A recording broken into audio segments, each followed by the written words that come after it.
So this is part 4 of our podcast, and I'm gonna get it started with talking about the Big Bang and kind of what we discussed in class and what our personal opinions on it are. And so in class, we kind of debunked if the Big Bang was actually not the beginning of the universe, and this led us into talking about the multiverse and kind of introducing us to many different possible outcomes that could have come that actually wasn't the Big Bang, and if this either furthered our belief in God or if it lessened it. And I'll speak for myself and say that when we were talking about the Big Bang and I was gaining an understanding of it, I think it kind of furthered my understanding of God, because we went in and we began talking about different scientific backings, such as the possibility of all the things that need to happen in the universe happening and all of them happening together in order for life to be sustainable. And I think this began to back my belief in God as well as the multiverse, because I remember talking in class and how we discussed the multiverse, and Mr. Webb discussed how it actually furthers his belief in God and can sometimes back a Catholic's belief, because in order for there to be a multiverse, there needs to be an even more powerful God. And so if there is a multiverse where everything is possible in different planets, different universes, that would back our understanding of God, because God is the Almighty and most powerful. The second aspect that we learned in class about the multiverse and existence of God was BGV, which is Bohr, Guth, and Valenkins past finite universe proof. And this kind of shows that any universe or any multiverse in any configuration, geometry, or any idea or space of physics, it'll have a Hubble experience greater than 0, and it can show the expanding multiverse. And it's kind of like a facet of proof for the expanding multiverse and the existence of God. And then there's a few different things within the BGV theorem. The first one was a bouncing universe, which states that there was an expansion rate where in the eternal past where there was an infinite fine tuning, which essentially means it's in a higher dimensional space. Then the second was a finite multiverse, where inflation is necessary for the multiverse, essentially meaning that BGV applies and that the multiverse is existence with God and kind of goes hand in hand with each other.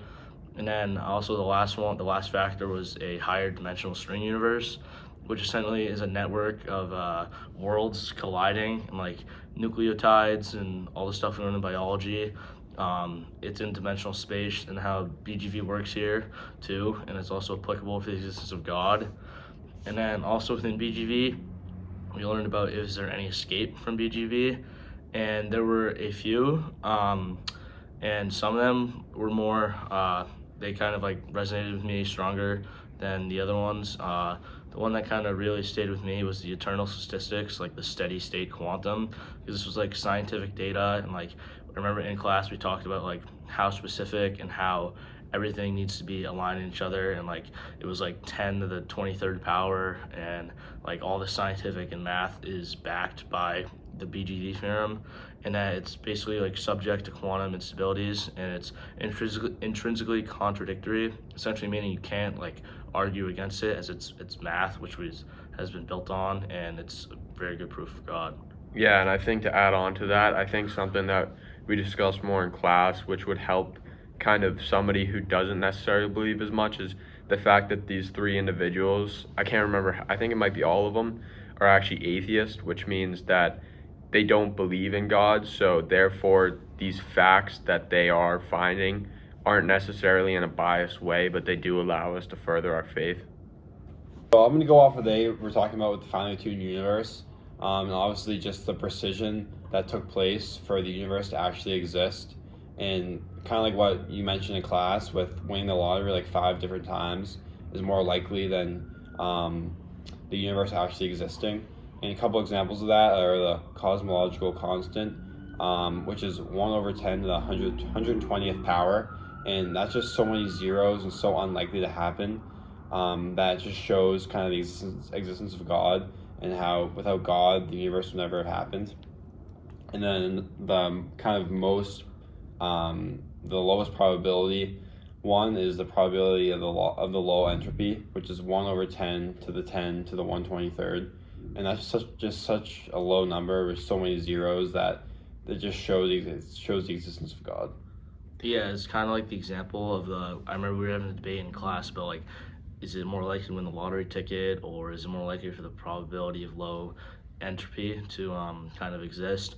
And we kind of went back and forth, and we pretty much deemed that the probability of low energy entropy is kind of like, it's so specific to a point where there has to be like a powerful and a like higher being mind behind the math and science of this to create our Earth, and we kind of said it was essentially harder to win the or easier to win the lottery than for the math to add up. And for me, it kind of definitely like puts God at the top for me.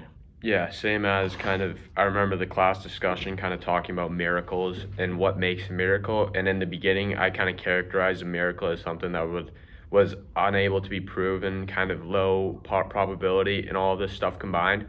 But later reflecting on it now, with a deeper understanding of the subject, I kind of think that all of this stuff shows that there can be scientific backing to miracles. Miracles don't necessarily have to be kind of this one of one supernatural event that can't be explained, but sometimes something of such low probability can be understood as a miracle as well. And kind of as we went through class, like having Sam Verrett draw on the board kind of all the different zeros makes you actually realize kind of how almost impossible it is that we're on this planet together, and that kind of further backs the supernatural claim. So the three of us believe that science backs up God, but just to play devil's advocate, I mean, I know some kids in the class were kind of thinking like science doesn't back up God, and I don't necessarily think that like the science like actually backs up God, but it's more of just like the pure chance that the universe actually existed, and that these scientists were able to figure out through these different equations and formulas how low of a probability of the Earth existing actually is, and that's why we believe that God exists. But some people in the class, they don't really think that the science has anything to do with God, and they think that the science is kind of a whole different category, and then science is objective and then God is subjective, and they just don't think they go hand in hand.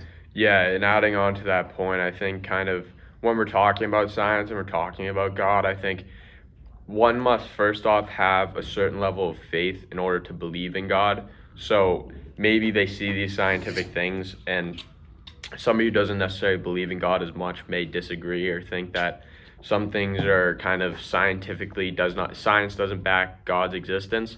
But being a person of faith and having that understanding that God is the most powerful human or most powerful being beyond all others, kind of realizing that maybe science was created on the foundation of God, and kind of God has the almighty power. So seeing these numbers, seeing the probability and all these different things, and seeing kind of where we get to a point where science isn't applicable and where science kind of is almost beginning to prove God. And I think we're getting to that point in our class, kind of seeing these numbers and seeing certain things that, knowing mathematically that the probability is so low from, kind of begins to back and support our claim of God. Whereas in the past, science has been kind of a counteract to God and kind of disproven, or not disproven, but worked against the belief of God in some cases. But now we're at a point where it's beginning to prove God's existence and the power of God. Yeah, and then to piggyback of Connor, like Connor was saying, the whole idea of faith is you're putting your trust in God. You kind of like jumping into a pool in the deep end. You don't really know how to swim. You know, like there's not a ton of hard evidence out there. Like that's the idea of faith. You have to put your trust out there. You have to put yourself out there in the beliefs that you stand for. And I think growing up Catholic, that I'd say my faith is pretty good. But then definitely learning about like these scientific evidences. And like talking with the Bible and like even like what's real or like what the authors may have exaggerated. I think it definitely helps people of faith like kind of align with what faith is and what they stand for. And yes, like Devin and Connor saying, some kids, they have like these very scientific brains. They don't really think that like they are all numbers. They can't really like think within themselves that like God exists, and they kind of just solely base it as science is a whole nother faction in our creation. But I definitely think that after like learning about all these things, like all the numbers, it aligns with, there's someone out there, something that is of a higher mind that put us all on this earth for a reason.